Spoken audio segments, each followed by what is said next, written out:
There is something incredibly complex about human emotions, particularly when it comes to relationships.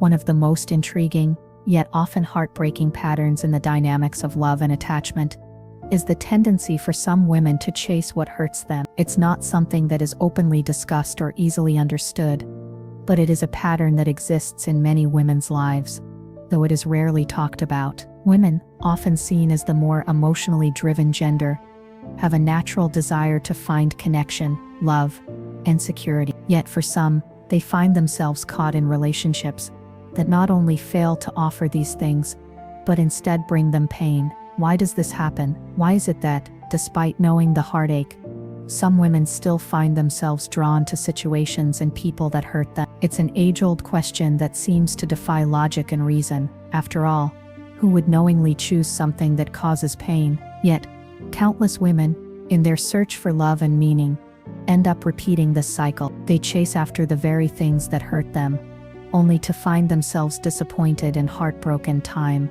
and time again. It's a pattern that can seem almost impossible to break. It's important to first acknowledge that pain, in many ways, can feel familiar. For many, emotional hurt and turmoil might seem like an unavoidable part of relationships. It might even become so ingrained in their lives that they unconsciously seek it out because it is what they know. There's a sense of comfort in familiarity, even when that familiarity is painful. For some women, emotional pain becomes a sort of coping mechanism, something they've grown accustomed to, something they can expect, something they can handle.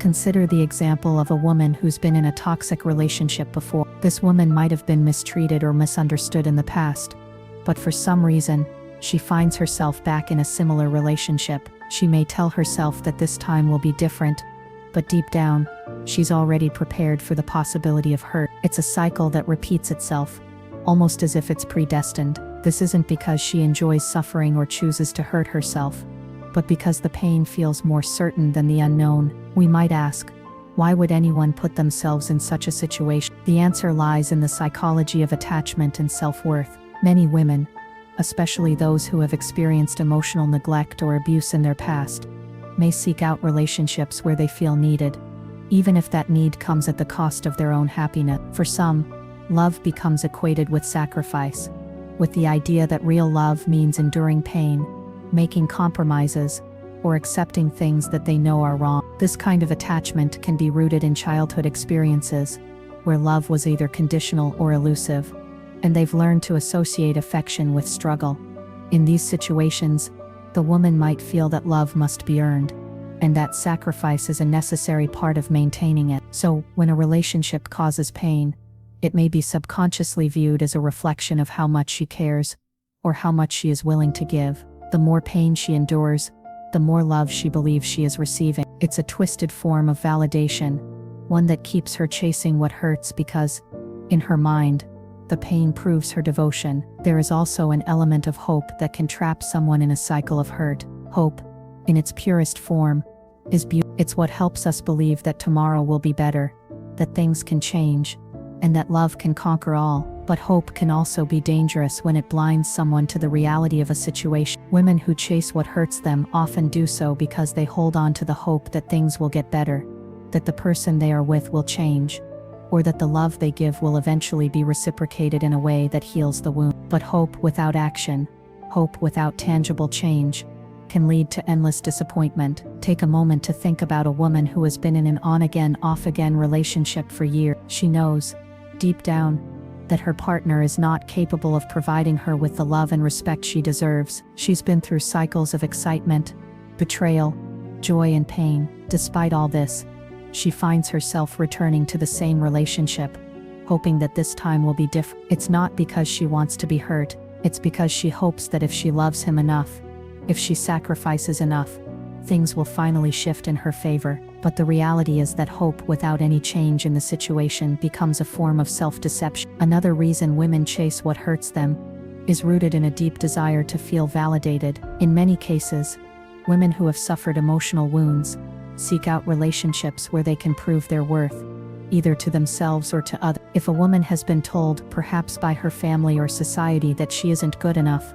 she may unconsciously find herself in situations that reaffirm those feelings. Being in a relationship that is hurtful might seem like a way to prove that she can endure the pain, to show that she is strong and resilient, but in reality, all she is proving is that she is willing to sacrifice herself for someone else's validation. This need for validation can be a dangerous trap. It causes a woman to place her self-worth in someone else's hands, leaving her vulnerable to manipulation, mistreatment, or neglect. She believes that by proving her worth through suffering, she will finally earn the love and respect she craves. But in the end, she often finds that the more she gives, the less she receives in return. And yet, the cycle continues, because the idea of finally receiving love, of finally proving her worth, is too powerful to ignore. At the core of this pattern is an underlying belief that love is something to be earned through sacrifice, rather than something that is freely given. Women who chase what hurts them often carry a deep-seated belief that they must work hard for love,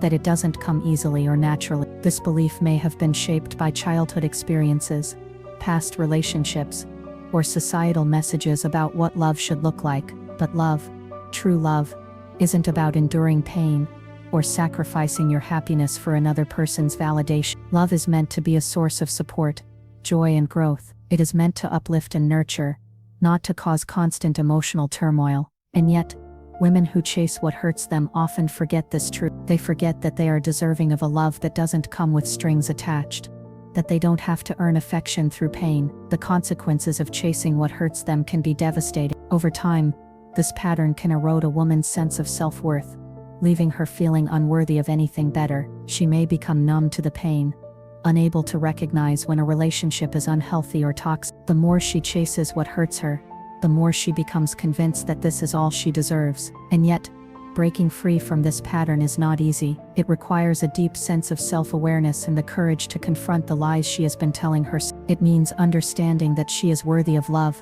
not because she suffers, but because she exists. She is deserving of happiness, not because she has earned it through sacrifice, but because she is a person of value. It's crucial to explore the concept of emotional patterns that often remain deeply embedded in their psyche. These patterns can be like invisible strings pulling them back into relationships or situations that are not only painful but ultimately unfulfilling. The reality is that many women, especially those with unresolved emotional wounds, find comfort in pain because it's what they've known for so long. This might sound paradoxical, but the emotional landscape of human beings is often messy, irrational, and complex. The heart doesn't always follow the path of reason. There's a saying that you can't heal what you don't acknowledge. And for many women, acknowledging that they are trapped in a cycle of self-destructive patterns is a difficult step. Emotional wounds, whether inflicted in childhood or throughout life's many relationships, leave scars.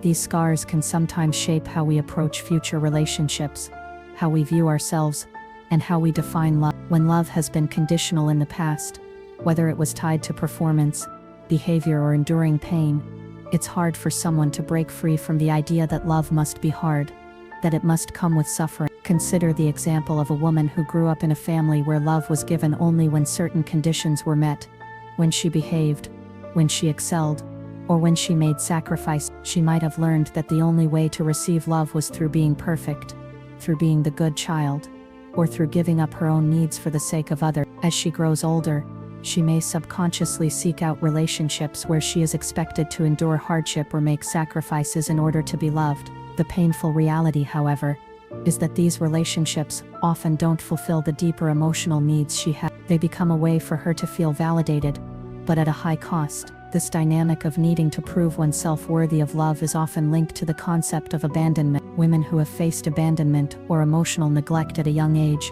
may, as adults, seek out relationships where they feel they are needed, even if the price of being needed is emotional pain. In these relationships, the woman might feel that her value is tied to the extent of her sacrifice, or how much she can endure. She may believe that love is something that must be earned, rather than freely given. This, unfortunately, sets the stage for recurring cycles of hurt. Why is this so prevalent? It's a question that delves deep into the human need for connection. Humans, by nature, are social creatures, and the desire for connection is a fundamental aspect of our existence. For women who have faced emotional neglect or felt abandoned in their past, the idea of having someone, anyone, who needs them can feel like a form of validation, a proof of their worth. This need to be needed can outweigh the emotional cost, leading them to overlook signs of toxicity or emotional harm. These emotional needs don't just disappear with time. The longer they are ignored or suppressed, the stronger the pull becomes. Imagine a woman who, despite being mistreated or misunderstood in past relationships, finds herself returning to similar patterns. She may leave one toxic relationship only to enter another, not because she consciously wants to repeat the cycle, but because on a deeper level, she craves the emotional connection.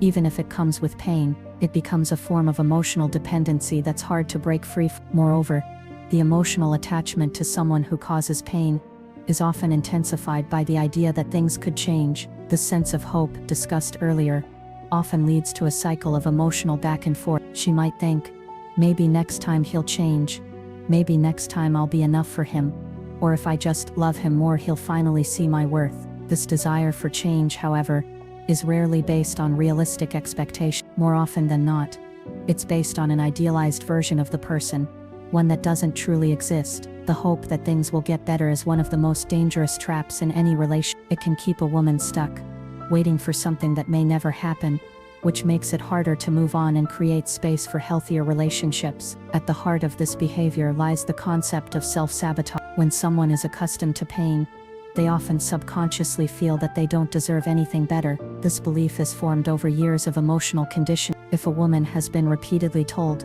whether through words or actions, that she is not worthy of love or that love must come with sacrifice and hardship, she may internalize those messages. Over time, these beliefs become part of her identity, and she may find herself attracted to partners or situations that reflect her deep-seated belief in her unworthiness. Self-sabotage doesn't just happen in relationships. It can show up in other aspects of life as well. The fear of success or the belief that good things are not meant for her can create a psychological barrier, preventing her from reaching her full potential. In relationships, this fear manifests as chasing after people or situations that cause harm. There is a hidden, almost paradoxical comfort in the familiarity of hurt, as it aligns with the narrative of unworthiness that she has built over time. One of the most painful aspects of this behavior is the erosion of self-esteem. Each time a woman chases what hurts her, she is reinforcing the idea that she is not worthy of love without pain. This over time creates a deep sense of insecurity. Her worth becomes tied to the pain she endures, and the idea of receiving love without struggle becomes foreign, almost unthinkable. But love, when it's healthy and genuine, does not require sacrifice at the cost of one's happiness. Healthy love is based on mutual respect, understanding and care. It does not come with emotional manipulation or the need to prove oneself. Love should build, not tear down. It should elevate, not diminish. And yet for some women, the idea of love that doesn't come with